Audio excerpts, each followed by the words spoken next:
చూడండి అన్న, ఇక్కడ మీ బుక్కుల టేబుల్ ఉంది. ఈ టేబుల్లో అక్షరాలు ఉన్నాయి. ఈ అక్షరాలతో మనము పదాలు చేయాలి. చేద్దామా? ఇవే పదాలు నేను ఇక్కడ పెట్టినా చూడండి. ఇవి చదువుతారా మీరు? ఇదేం చదవండి.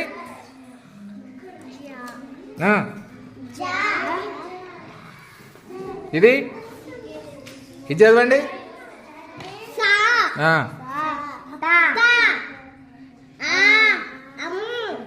సున్నా.